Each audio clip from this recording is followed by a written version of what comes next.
नमस्कार, मैं डॉक्टर राकेश पाठक।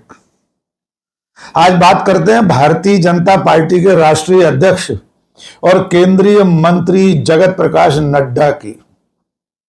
जगत प्रकाश नड्डा कुछ ज्यादा ही सक्रिय दिखाई दे रहे हैं। वे नरेंद्र मोदी और अमित शाह की नजरों में अपने नंबर बढ़ाने के लिए तमाम संवैधानिक मर्यादाओं को तार तार करने पर उतारू हैं। वे लगभग हर मौके पर अपनी हदें पार कर रहे हैं। हो सकता है इसके पीछे उनकी नजर उपराष्ट्रपति की खाली कुर्सी पर हो, लेकिन वे उपराष्ट्रपति बन पाएंगे या नहीं, ये भविष्य के गर्त में है। फिलहाल जगत प्रकाश नड्डा की हरकतें देश में चर्चा का सबब बनी हुई हैं। आप जानते हैं कि जेपी नड्डा इस वक्त भारतीय जनता पार्टी के राष्ट्रीय अध्यक्ष हैं और इसके साथ साथ वे मोदी सरकार में केंद्रीय स्वास्थ्य एवं परिवार कल्याण मंत्री भी हैं। वे राज्यसभा में सदन के नेता भी हैं और इस वक्त राज्यसभा में वे लगातार जिस तरह का बर्ताव कर रहे हैं, जिस तरह वे आसंदी पर बैठे हुए सभापति तक को हाँकने की कोशिश कर रहे हैं, उससे वे सवालों के घेरे में हैं। आपको याद होगा कि जिस दिन उपराष्ट्रपति और राज्यसभा के सभापति जगदीप धनखड़ ने इस्तीफा दिया था, उस दिन भी जेपी नड्डा ने सभापति की अनदेखी करते हुए यह कहा था कि रिकॉर्ड में वो जाएगा जो मैं चाहूंगा, विपक्ष के सांसद जो कहेंगे वो रिकॉर्ड में नहीं जाएगा। इसके बाद जेपी नड्डा ने सोमवार को एक बार फिर ऐसी ही हरकत कर डाली है। आपको याद होगा कि विपक्षी गठबंधन के 300 सांसद चुनाव की धांधलियों, वोटर लिस्ट के मामले को लेकर प्रदर्शन करने के लिए संसद से निर्वाचन सदन तक के लिए निकला था।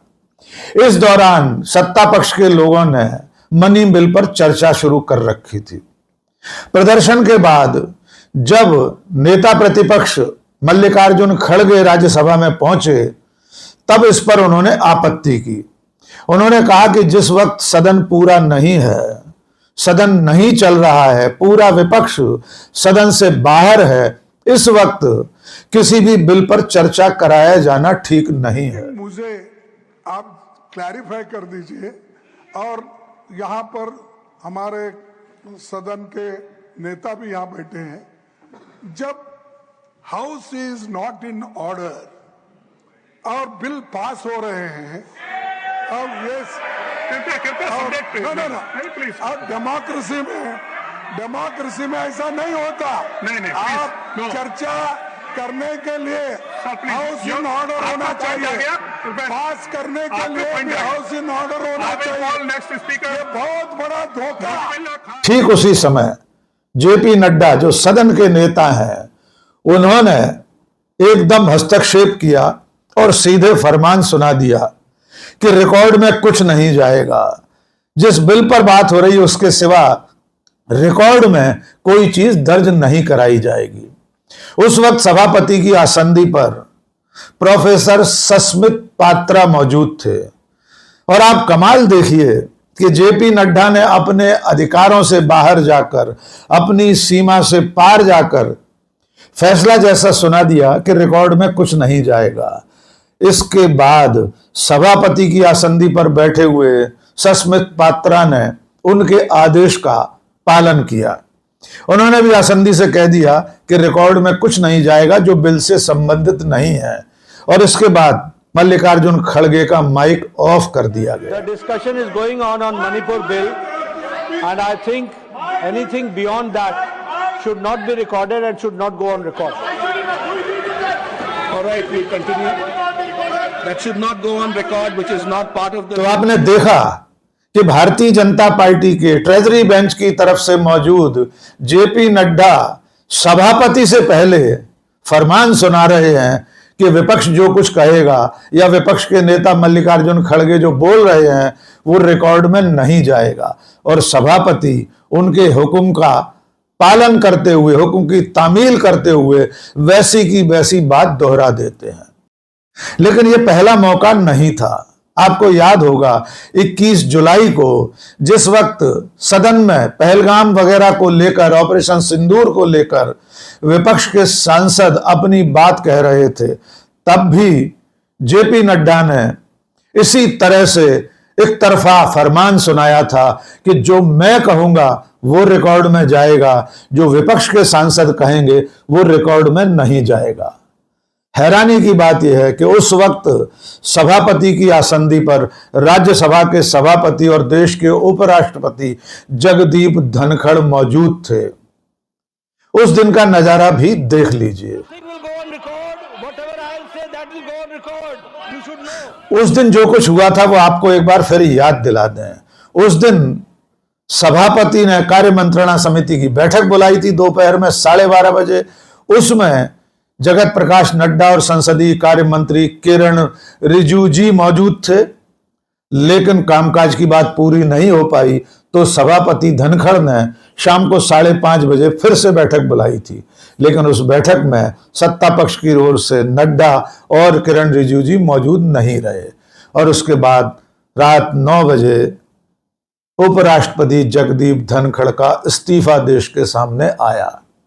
ऐसा माना जा रहा है कि उस दिन भी जेपी नड्डा ने सभापति के आसंदी पर बैठे होने के बावजूद जिस तरह विपक्षी सांसदों को धमकाया था कि आप जो कहेंगे वो रिकॉर्ड में नहीं जाएगा, मैं जो कहूंगा वो रिकॉर्ड में जाएगा, ये भी सभापति का अपमान था। धनखड़ के इस्तीफे के तमाम कारणों में से एक कारण इसे भी माना जा रहा है। अब सवाल यह है कि जेपी नड्डा ये सब क्यों कर रहे हैं? क्या वे नहीं जानते कि सदन में जो कुछ होता है उसका नियंत्रण सभापति के हाथ में होता है? कौन सी बात रिकॉर्ड में जाएगी, कौन सी बात नहीं जाएगी, किस वाक्य को, किस शब्द को विलोपित किया जाना है, ये सारे अधिकार सभापति के पास होते हैं। इसके बावजूद जेपी नड्डा ने 15 दिन के भीतर 2 बार यह दावा कर दिया कि वे जो कहेंगे वो रिकॉर्ड में जाएगा, वे जो चाहेंगे वो रिकॉर्ड में नहीं जाएगा। तो सवाल यह है कि वे ऐसा क्यों कर रहे हैं? सियासी जानकारों का मानना यह है कि जेपी नड्डा की नजर सभापति की कुर्सी पर है, यानी उपराष्ट्रपति के पद पर। जगदीप धनखड़ के बाद से उपराष्ट्रपति का पद खाली है और अब केंद्रीय चुनाव आयोग ने उपराष्ट्रपति के पद के लिए निर्वाचन प्रक्रिया के लिए अधिसूचना जारी कर दी है। अब तक जो निर्वाचन कार्यक्रम जारी हुआ है उसके मुताबिक जो भी व्यक्ति उपराष्ट्रपति पद का चुनाव लड़ना चाहता है वो 21 अगस्त तक नामांकन दाखिल कर सकता है। 22 अगस्त को नामांकन पत्रों की जांच होगी। 25 अगस्त तक नामांकन वापस लिए जा सकते हैं और इसके बाद जरूरत हुई अगर 2 प्रत्याशी हुए तो 9 सितंबर को उपराष्ट्रपति पद के लिए मतदान होगा। तो जैसा कि शुरू में हमने कहा कि जेपी नड्डा शायद उपराष्ट्रपति बनना चाहते हैं, इसके लिए वे अमित शाह और नरेंद्र मोदी की नजर में चढ़ने के लिए कुछ भी कर गुजरने पर उतारू हैं। अब थोड़ी सी उनके राजनीतिक जीवन की बानगी भी जान लीजिए। जेपी नड्डा मूलतः हिमाचल प्रदेश के रहने वाले हैं। अखिल भारतीय विद्यार्थी परिषद से उन्होंने अपने सार्वजनिक और सक्रिय जीवन की शुरुआत की थी। वे अखिल भारतीय विद्यार्थी परिषद के राष्ट्रीय अध्यक्ष रहे। उसके बाद 90 के दशक में हिमाचल प्रदेश विधानसभा में विधायक बनकर पहुंचे। हिमाचल प्रदेश की सरकारों में लगातार मंत्री रहे। उसके बाद प्रेम कुमार धूमल से मतभेद के चलते उन्होंने मंत्री पद से इस्तीफा दे दिया था। हिमाचल की राजनीति के बाद वे केंद्र की राजनीति में आए और उसके बाद भारतीय जनता पार्टी के राष्ट्रीय महासचिव भी रहे। राज्यसभा में 2012 से जाना शुरू हुए। 2014 के लोकसभा चुनाव से पहले पार्टी के कैंपेन को संभालने वाले लोगों में जेपी नड्डा भी शामिल थे। उसके बाद अमित शाह का कार्यकाल खत्म होने के बाद जनवरी 2020 में जेपी नड्डा भारतीय जनता पार्टी के राष्ट्रीय अध्यक्ष बने। उनका कार्यकाल पार्टी के विधान के मुताबिक 3 साल का था। उसके बाद उन्हें पहला एक्सटेंशन मिला 2022 में। सितंबर 2022 में उनके कार्यकाल को बढ़ा दिया गया और उसके बाद जब 2024 में लोकसभा चुनाव पास आने लगा तो उससे पहले जेपी नड्डा को एक बार और एक्सटेंशन दे दिया गया।